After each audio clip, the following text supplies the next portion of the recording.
Hello అండి. ఈరోజు special మునగాకు పచ్చడి. ఎన్నో పోషక విలువలున్న ఈ మునగాకుని weekly once or twice daily డైట్లో ఇంక్లూడ్ చేసుకోవటం వల్ల వందల వ్యాధులు మన దరి చేరకుండా ఉంటాయి. బీపీ, షుగర్, థైరాయిడ్, అలాగే హెయిర్ ఫాలింగ్, కంటి చూపు, ఇలా చెప్పుకుంటే చాలా ఉన్నాయండి. అందుకనే మునగాకును సర్వరోగ నివారణి అంటారు. ఇది రైస్, చపాతీకి మంచి కాంబినేషన్. దీనికోసం ముందుగా మునగాకుని వాష్ చేసేసుకొని ఆరబెట్టేసుకొని పక్కన పెట్టేసుకోండి. ఇప్పుడు ఒక ప్యాన్ తీసేసుకొని అందులో ఆయిల్ వేసి 2 టేబుల్ స్పూన్ జీరా, 2 టేబుల్ స్పూన్ ధనియా, అలాగే పచ్చిశనగపప్పును వేసేసుకొని బాగా ఫ్రై చేసేసుకోండి. ఇది ఊర్లో చాలామందికి అవైలబుల్ ఉంటుంది ఈ మునగాకు. సో తప్పకుండా ట్రై చేయండి ఇలాంటి రెసిపీస్. ఎందుకంటే మునగాకులో చాలా హెల్త్ బెనిఫిట్స్ ఉన్నాయి, అస్సలు స్కిప్ చేయొద్దు. సేమ్ మీరు రెగ్యులర్గా ఎలా ఆకుకూరలు తింటారో అలాగే మునగాకును కూడా డైలీ డైట్లో ఇంక్లూడ్ చేసేసుకోండి.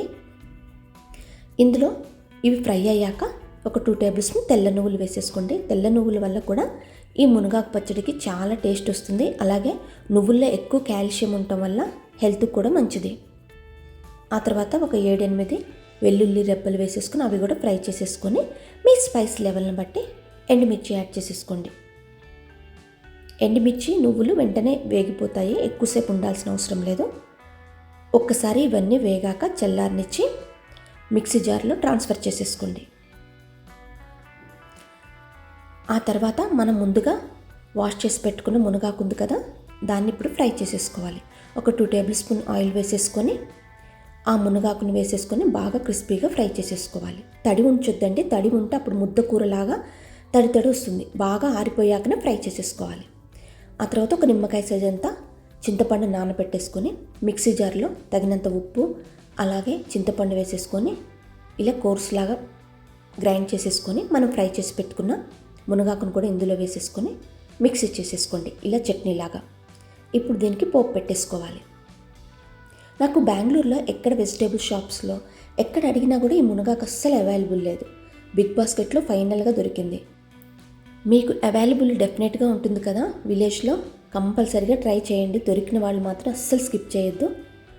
పోపు కోసం ఆవాలు, అలాగే ఎండుమిర్చి, సన్నగా తరిగి పెట్టుకున్న వెల్లుల్లి రెబ్బలు, కొన్ని కరివేపాకు. తెలుసు కదా, ఏ పోపు అయినా ఇంగువ వేయటం వల్ల ఆ ఫ్లేవర్ కొంచెం డిఫరెంట్గా ఉంటుంది. ఈ మునగాకు మాత్రం బాగా పర్ఫెక్ట్గా ఉంటుంది. ఈ ఇంగువ టేస్ట్ చాలా బాగుంటుంది. ఆ తర్వాత మనం రుబ్బి పెట్టేసుకున్న మునగాకు పచ్చడి ఇందులో వేసేసుకొని జస్ట్ 2 మినిట్స్ ఫ్రై చేసేసుకోండి. ఆ తర్వాత సన్నగా తరిగి పెట్టుకున్న ఆనియన్స్ వేసేసుకోండి. ఇలా ఆనియన్స్ వేసుకోవటం వల్ల ఈ చట్నీలో మధ్యలో ఆనియన్స్ క్రిస్పీగా తగులుతూ చాలా టేస్టీగా ఉంటుంది. చాలామందికి ఇది తిని మనం చెప్పే వరకు కూడా వాళ్ళకి తెలియదు ఇది మునగాకు పచ్చడని. అంత బాగుంటుంది. అస్సలు కొంచెం కూడా ఎగటి స్మెల్, చేదు అలా ఏమీ ఉండదు. నార్మల్ గోంగూర చట్నీ ఎలా ఉంటుందో అలా ఉంటుంది. అంతేనండి, రెడీ టు సర్వ్.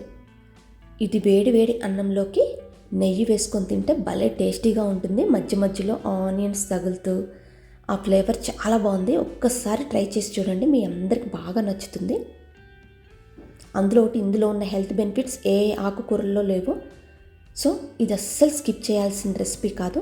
ఇంకా మీకు మునగాకుతో కావాలంటే నా ఛానల్లో ఆల్రెడీ మునగాకు ఫ్రై పొడిని కూడా చేశాను, ఒక్కసారి కావాలంటే చూడండి.